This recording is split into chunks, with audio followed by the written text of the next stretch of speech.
This is the Phillies POSTCAST, your instant game reaction for the Philadelphia Phillies. Part of the Locked On Podcast Network. Your team every day. Welcome into Locked On Phillies POSTCAST and Locked On Phillies YouTube channel. My name is Mark Farzetta. Connor Thomas has you covered each and every day for your Locked On Phillies daily podcast. I got you covered for your postcast. So you know the postcast is always a lot of fun when the Phillies absolutely get embarrassed by the New York Mets. Now, you can talk to me all you want about it. A 7-game lead in the division, a 6-game lead in the division now after a 13-3 loss by the New York Mets. I don't care about that. I don't give a damn if the Phillies were up 20 games in first place in the NL East. That's not what we're playing for right now. What we're playing for is confidence. What we're watching this team for, is confidence in them that if they happen to face the Mets again in the postseason, they're not going to get blown out of the water. And really, they're going to take on anybody in the postseason. They're not going to get blown out of the water. They take on the Brewers, whoever. They got a chance to prove that in 2 weeks now. You got to beat the New York Mets in Flushing, New York. And the Phillies have, an inability to do that, even if they're up 3-0 and their Cy Young candidate is on the hill. And for some reason, even in a 3-run ball game, you still find it necessary to go, okay, 3-run lead here. What do I do? How do I make this worse? I got it. Jordan Romano. He's got a brand new haircut. He's got a fresh flow to him. He'll be different this time. Nope, same old Jordan Romano. I love how during the broadcast, I heard somebody, I can't remember who it was during the broadcast, but they said something along the lines of, well, this is really going to hurt Romano's, ERA. This is going to balloon up to like 8, whatever the hell it is now. And I'm like, it was in the mid-7s before this game. What do you mean balloon? It's really going to do damage to his ERA. First off, I don't give a damn. His ERA now sits at 8.23. His ERA in the month going into this game was like 16.50. So, excuse me if I'm not going, man, I feel bad for Romano's ERA. He sucks. Jordan Romano is terrible. He had a nice little stretch to begin the season. It was like, all right, maybe he's going to figure it out here. Nope. That ended rather quickly. You're talking about a guy. Let me go back to last year for a second here. Let's go to Taijuan Walker last year. I could understand. Now, people are saying, DFA, Taijuan Walker, just cut him. It was like $36 million. You weren't going to DFA him. I didn't want the Phillies DFA him. I wanted them to just shut him down because he was only hurting the team. There was no help in Taijuan Walker last year. And me and everybody else that had an opinion, I think they were absolutely correct. Don't DFA him. Now, you didn't shut him down, but he gave him the offseason. He came back a different pitcher. So now it's looking a little bit better that he didn't DFA Taijuan Walker. Again, $36 million still on the books. Jordan Romano is a 1-year deal at about $8.5 million. What the hell is he still doing on this team? You mean to tell me that like Max Lazar couldn't be there for you as another? Seth Johnson couldn't be there for you? Mean to tell me that these other guys couldn't have been there for you as your right-handed arms coming out of the bullpen? Really? Dave Dombrowski? And Rob Thompson, I don't know, man.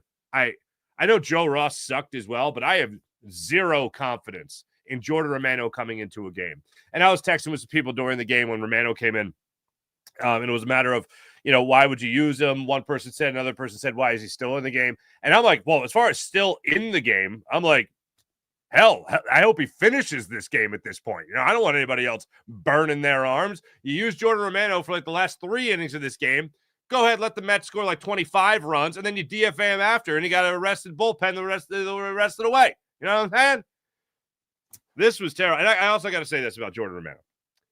When he came into the game and the Phillies were down 6-3, I felt like at the time that 3-run lead was a 10-run lead. Little did I know the Mets would go on to, win the game by 10 runs. Ain't that fun?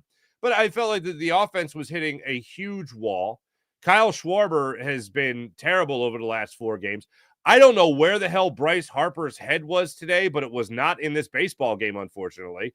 We'll get to him in a second. But this game today, you felt great about having Cristopher Sanchez out there on the hill. Again, a 3-run lead for your Cy Young candidate starting pitcher, a guy that has been phenomenal for you, and a guy that you were looking to, especially with the Zach Wheeler news coming out, saying, all right, well, this guy's going to continue to be great. And then tonight, a balk. A wild pitch turned everything around and went in the direction there for your Philadelphia Phillies. And you know what that brings up? Our time to reveal where the game was won or lost. It's the turning point. The turning point for me was that fourth inning when Cristopher Sanchez looked nothing like the Cristopher Sanchez that we had seen from the vast majority of the year. You talk about cruising through the first 3 innings of the game.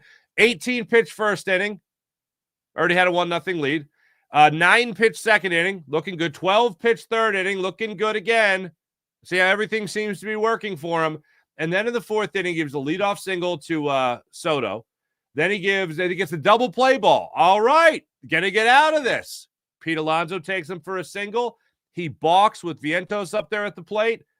Alonso gets in the scoring position. Immediately, you get an RBI double down the left field line. Get a wild pitch as well. Nimmo steps up there. He gets the RBI. Harper, for some dumbass reason, cut this ball off.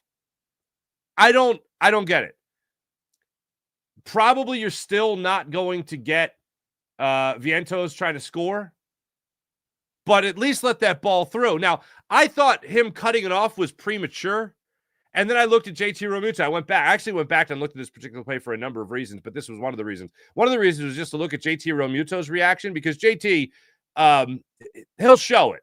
He'll show something along the lines of like, what's going on here? And when Harper cut that ball off, and you're still waiting for Vientos to come into the shot, come into the frame, Realmuto's looking around like, why would you, what's going on there? Why would you cut that off? So Harper, for some dumbass reason, cut that ball off. I still think Vientos scores on that play, but bottom line is, I'd like to know whether or not he would have. I would have. And also, Nimmo is not taking second base on the play. That's the other thing. Nimmo is not going from first to second on that throw. He was standing like right on the first base bag as Harper cut the ball off. So there's no way he's taking second on that. So anyway, and it was also at a dead stop as well. So that was just a head scratcher as well. So then they go on in that inning and they ended up tying things up 3-3. So you're not feeling great about life at this point. The Phillies then have nothing going for themselves in the fifth inning. They get the leadoff runner on, and JT Realmuto in an attempted bounce back inning. But then the Phillies end up facing Castillo. Senga goes out of the game. Bohm grounds into the double play. And then Bohm signals at center field. I have no idea what he was talking about.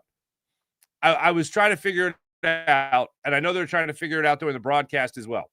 But what they were trying to figure out was what he was pointing at. And what he ended up pointing at was the parabolic mic in center field.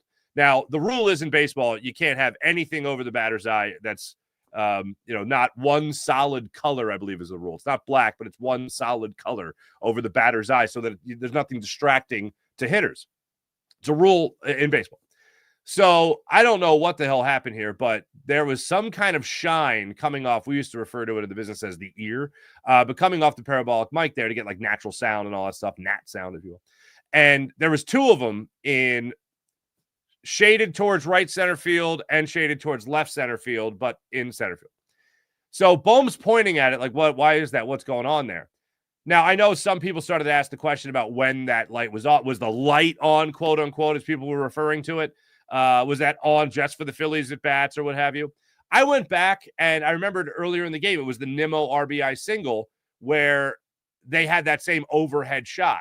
And I went back and I looked at it, and the shine was still there coming off the microphone. So there's no conspiracy theory, sorry people, about the Mets. Oh, they turned on a light in center field. That's what we could blame. You could blame nothing on this loss other than the Phillies sucking at baseball tonight. So let's just get that out of the way. Okay, are we clear on this? Okay. So then they have like an 8 to 10 minute delay to get this thing fixed. They finally get it fixed. And oh my goodness, hey, after that, the Phillies still couldn't get a hit. So that's fun. So the Phillies have that little thing there. And then they bring Cristopher Sanchez back out for the bottom of the fifth inning. He gets Lindor to fly out to right field. He gets Soto. He walks Soto on a full count there. And then another just dumb-assery play by Bryce Harper here in the fifth inning. Juan Soto, after the walk, is on first base. Cristopher Sanchez has him dead to rights for the second out of the inning here in a 3-3 ball game. Bryce Harper, I don't know what planet this guy was on tonight, especially in the field, but Bryce Harper goes out there, holds on to the ball. I think I timed it. It was forever. and Soto is going to second base. He never tosses the ball to Stott until it's way too late. And even if Stott got charged for an error on this play, which is just bull. It should be an error to Bryce Harper, but they don't do that because it was Harper's misplay here. Even if Stott gets the tag, catches clean, and gets the tag, I don't think they get Soto in this situation. So now 1 out, you got a runner in scoring position. Good, great, grand. Marte ends up working a walk into the at-bat, so now you got first and second with 1 out. Alonso steps up there, he strikes out. This would be the 3rd out of the inning, but Harper was not playing it smart. He got him on a 1-2 sinker, and then Vientos steps up to the plate, and he gets the RBI double to right field, and Marte moves to third. They get Nimmo to pop out, or excuse me, to ground out to Harper at first base, and that was the end of it. But now the Mets have taken a 4-3 lead, and Cristopher Sanchez has allowed 4 runs, 3 of them earned at this point. Going to the 6th inning, I don't know. This is where I look at Rob Thompson. 2 things Rob Thompson did tonight that I was just like, what the hell, man? One is the obvious. It was Jordan Romano even getting close to the pitcher's mound again. But before that, Cristopher Sanchez comes out in the 6th inning. Okay. All right, you know what? I don't think he's got it, but the man's earned at least another batter. He gives up the double to Taylor. At that point, I'm like, okay, let's get him out of here there, Topper. But no. He lets him face McNeil. McNeil ends up going out there and flying out to Bryson Stott. Did a great job running that one down. So now you got 1 out, runner on second base. He still keeps him in the ball game for Torrens. He faces Torrens, and he ends up getting the RBI double to left field. What the hell, man? Topper, we're just going to keep him out there? This makes 0 sense to me. So then finally, Sanchez goes out. Robertson comes in. He gets Lindor to strike out, looking at an 0-2 cutter. He walks Soto, whatever. He got down in the count. I had no interest in him actually pitching to Soto. And then Marte comes up, allows the RBI single that then gets charged, unfortunately, to Cristopher Sanchez on a 1-1 cutter. And then they get Alonso to ground out to third to end that inning. So it's a 6-3 ball game. I don't mind Sanchez coming back out for that 6th inning. Once he allowed the double, I was like, okay, you just had the break. You just had an inning. You just had the middle inning off there. Somebody should be up and ready to go at any sign of danger. A leadoff double, sign of danger, Topper. Get somebody in the game now. They waited. Stupid. And then the 7th inning, I just don't understand this at all. It's a 3-run ball game. Look, I'll say what I said earlier. I had 0 confidence in this Phillies offense, like snapping out of it and going out there and just being incredible. So even a 6-3 lead felt like it was 13-3, okay? But when a 3-run lead's a 3-run lead, Kyle Schwarber, you never know, but he could just pop one. I mean, really, I didn't have confidence in it, but if you're Rob Thompson, you got to act like your team's still in the game. And Jordan Romano comes into this ball game. What are we doing? I'll rattle it off for you again. An 8.23 ERA now. An 8.23 ERA. He went into today's game with a 7.56 ERA and a 16.20 ERA in the month of August. What are we doing here?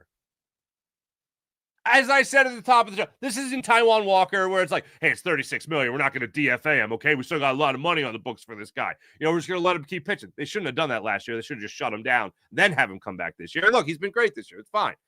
But I understand why you would at least hold on to a guy and hope for something better. I don't understand holding on to a 1-year, $8.5 million relief pitcher on August checks notes 25th. I don't get it.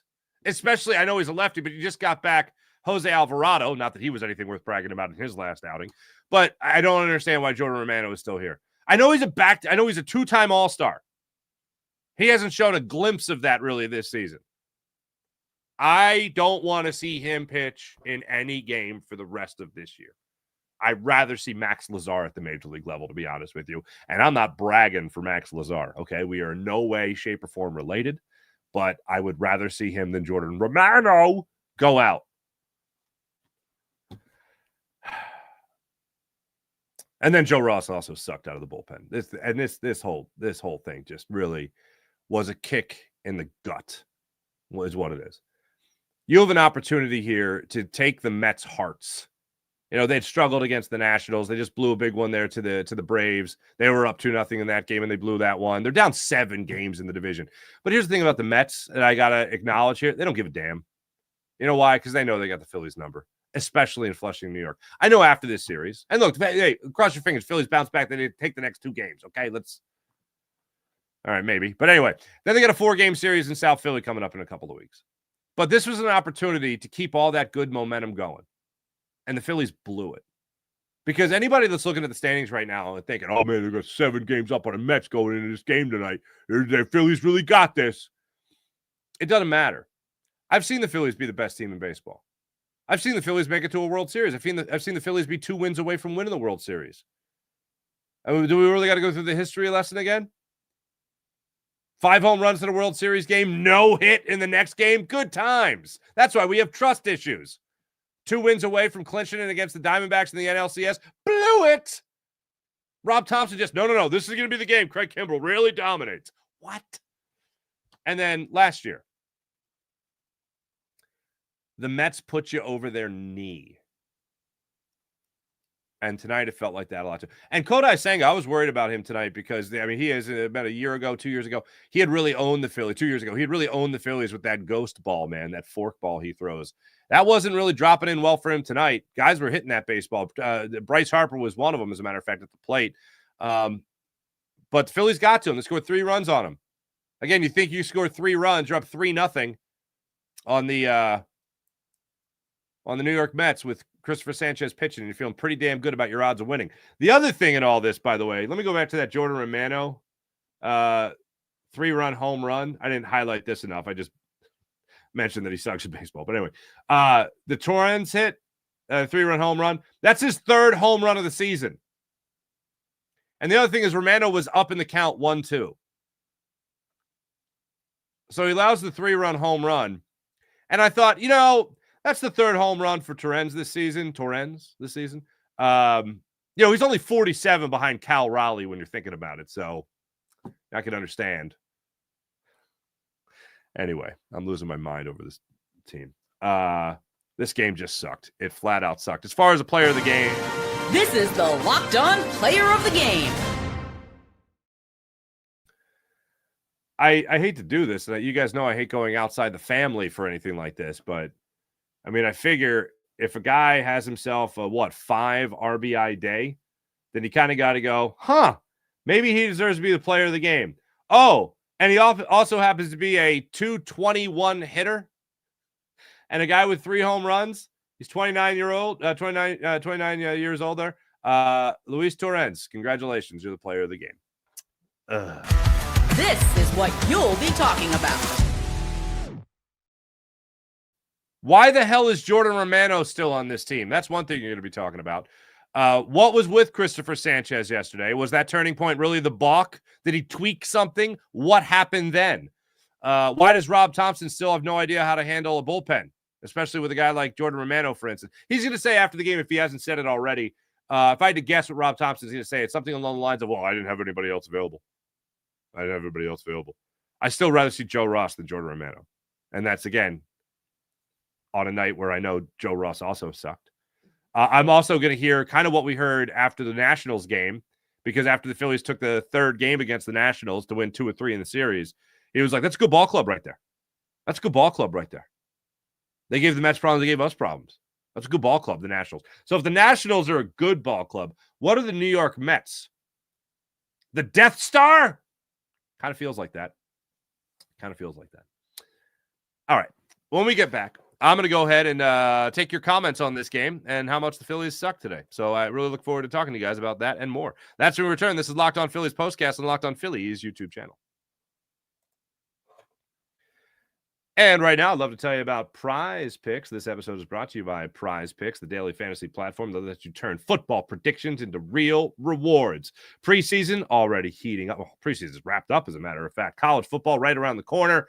Whether you got your eye on big-name quarterbacks, breakout running backs, Prize Picks makes it easy to get in on the game.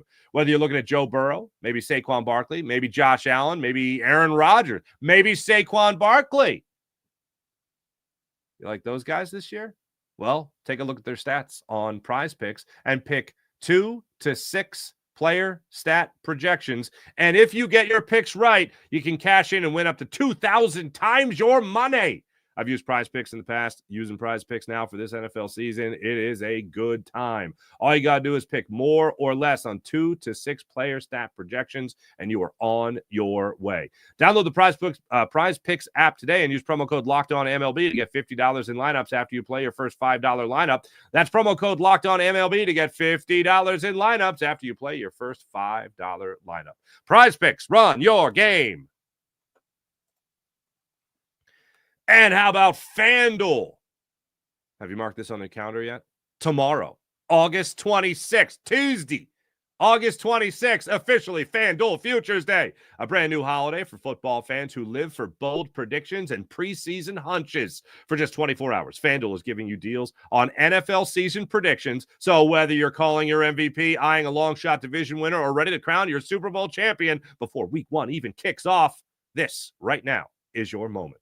So take a flyer on the MVP race. Maybe you do like Jalen Hurts. Maybe you do like Saquon Barkley. It's not like you're going to like a New York Giant or a New York Jet. That's hysterical. But anyway, you can also parlay your division winner dark horses as well. Visit the FanDuel app today and start planning your futures bets now, because Futures Day is one day and one day only. And that day is tomorrow, August 26th, Tuesday. FanDuel, play your game. Let's get into the chat check, and let's see. This is going to go back quite a ways, this chat check, because I could tell people were popping off. Here we go. Morgan Landy, why do we shoot ourselves in the foot in Queens? I don't know. JDM, that failed rundown of Soto would have gotten a kid benched in Little League. Hell yeah, it would have. I don't know what. I have no idea. I have no idea what Harper was thinking on that.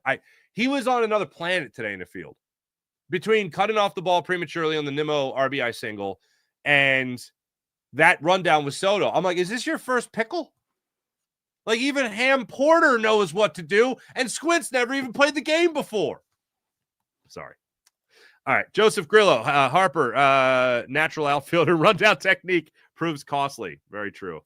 Seabrook. And the thing is, he is usually, he's great at picking it at first base. He's great. But just dumbness, just dumb baseball today by him in the field. Oh, by the way, one last thing. Scott Barry sucks. Speaking of things that suck, the Phillies baseball sucks. Scott Barry is still a terrible umpire. The balls and strikes tonight were atrocious. And I'm not just saying for the Phils. This is not an excuse. This is just an acknowledgement that he sucks. And he is another shining example or poster boy for robo-umps, the challenge system, and all that. And yes, I still very much hold a grudge against the Ryan Howard thing from like 15 years ago, was it? Jeez. But the sweeper that got Bryce Harper looking for, and I think it was his last at bat of the game, horrible call. And there were a number of them tonight. It's a shame Cristopher Sanchez couldn't take advantage of it today. You could see Harper held on to that ball way too long, even before the replay. Absolutely. You could feel it. You're like, throw it. Get him going back the other way. Get him back the other way. What are you doing? Seabrook, let's trot Sanchez back out there after 2 terrible innings. Makes me. Look, I get letting him face one more batter in the 6th. I honestly do. I think it was 88 pitches. I get it. The minute he the fact that you just got out of a break, essentially. You're between innings. No one's up already. Really? Dumb baseball. Oh, Polar Buck, the Phillies are metting. So true. By the way, what was that red light? Well, the red light was on the camera, but that wasn't the issue. The shine was coming off the microphone. The microphone had a shield on it, parabolic mic, and it was shining. When I went back and looked at it before, Bohm complained about it, and I said, well, and then I think it was T-Mac that asked the question during the broadcast. Well, was it that problem? Or maybe it was Crucker saying it. Well, was this an issue earlier in the game? Was this always shining? So I was like, that's a good question. When's the last time I went to an overhead shot? And that was the Nimmo single. So I went back on it, and it showed you that it was still shining. So weird. And somebody pointed it out to me on social media about an arm angle. Like maybe that arm angle was just perfect for Stott or for Bohm.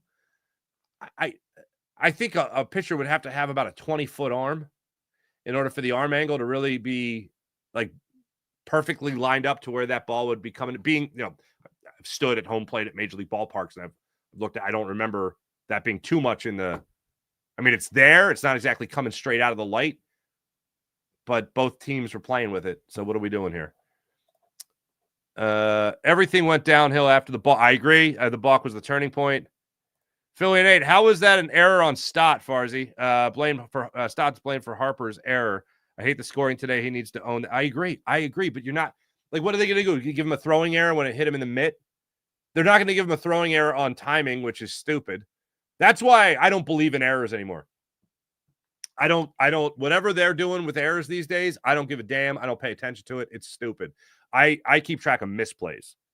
And misplays, essentially, by my own scoring, my own judgment, I assign who misplayed it, and Bryce Harper misplayed that. Just like he misplayed cutting off that ball coming in from Max Kepler in right field to try to get the, I think it was that the go-ahead run? I can't remember now. No, it was the game-tying run, Nimmo's single in the, no, it was a 3-2. That was I made it a 3-2 game. Harper cut that ball off for some stupid reason.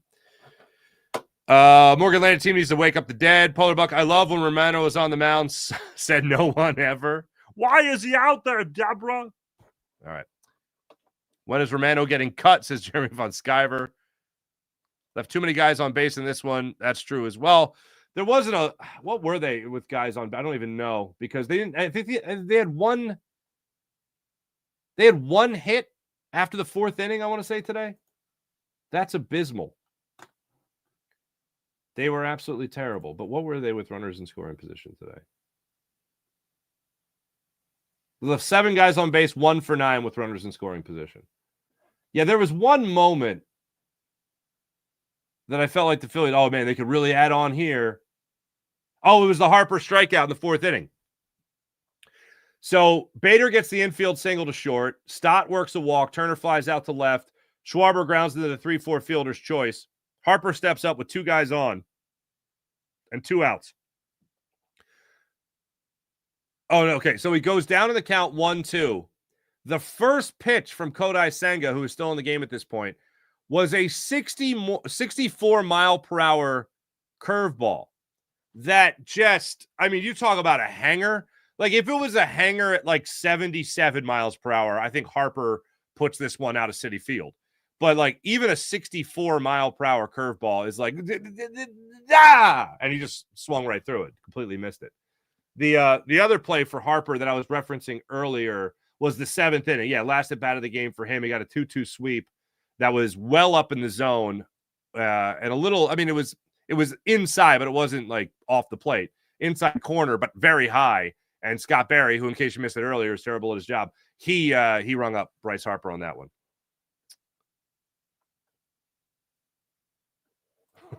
Runners in scoring position. Who would have thought that would be important when you can't hit home runs?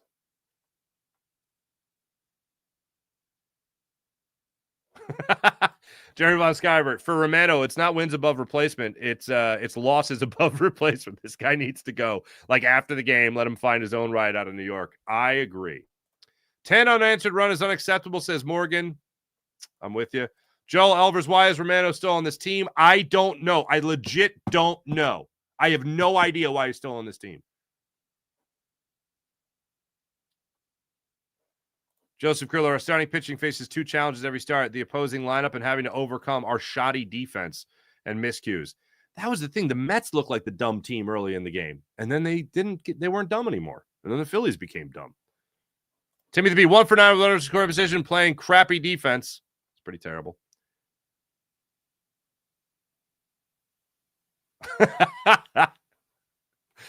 Carl Haley.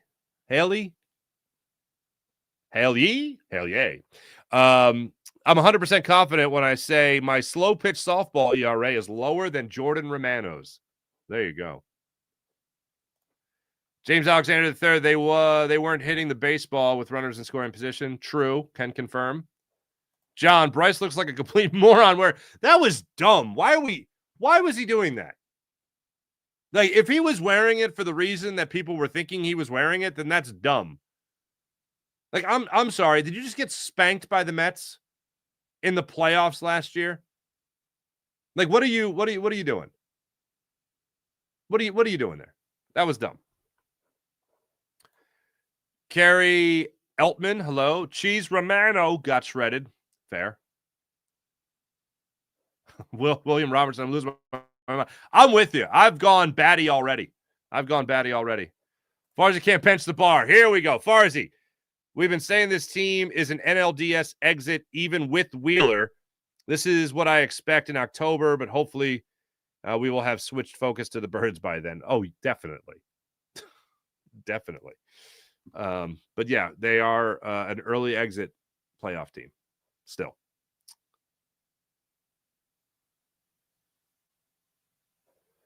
Our seeker Phils have proven time and time again they cannot rise to the occasion.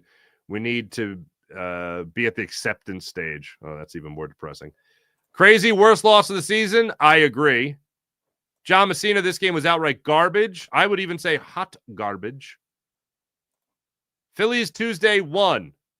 Brianna Torres, I love your optimism. Let's hope they do that. Stephen Lang. But Harper's new merch looked really cool. Ugh.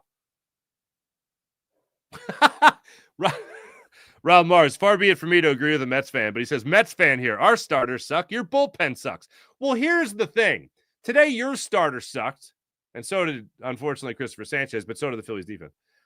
And then your bullpen has sucked since the All-Star break. Our bullpen's been kind of great, but your bullpen was really good today, and ours sucked. So we could shake hands on that.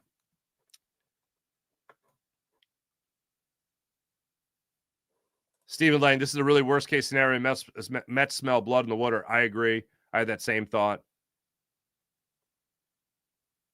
The Mets fans are checking in. Good for you.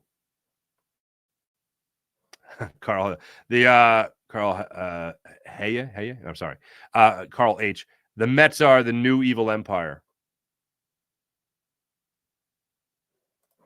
Jeff Schultz, Farzetta, I would submit you in the octagon within a half of a round or 2.5 minutes. Okay. I don't plan on being in an octagon, so you seem to be out of luck. Now, if Jordan Romano, that'd be better. Oh, Don Lewis. Ross, Romano, Bader need to go. Bring up Crawford. I am still waiting on Justin Crawford. I'd love to see that happen a lot sooner rather than later. Bohm had a terrible secondary lead with 2 outs on Marsh's double. He is so slow. That was another one. Thank you for bringing that up. Carrying around 2 anchors on the bases. That was weird to me. I mean, and the other thing was, it wasn't like Soto was hustling around to that ball either. The 4th ball. When was that? Double Marsh. Yeah, okay. 3rd inning. Phillies are up 3-0. Bohm just had the 2-run single to right field. So 2 outs in the inning. Bohm's going on contact. On contact. He doesn't score from first on that one. And Soto's throwing it. Bohm's probably out at the plate. Wathan was like at home plate judging whether or not to send Bohm home or not. So I guess he had a great angle on it, but it did seem odd to me. I was like, wow, is Bohm really that slow? What is Castellanos running? What the hell's going on there? But thank you for mentioning that. Yeah, that definitely raised my eyebrows as I was watching that one. Oh, Holly. There you go, Carl Holly. Thank you very much. Welcome to the show. Appreciate you. I don't like messing up people's names. You know what I mean? Rolla, hello. One of the biggest problems that nobody is talking about is that this Philly never tack on runs against the Mets at Citi Field. Well, yeah, I mean, I agree with you on that. It's a good point.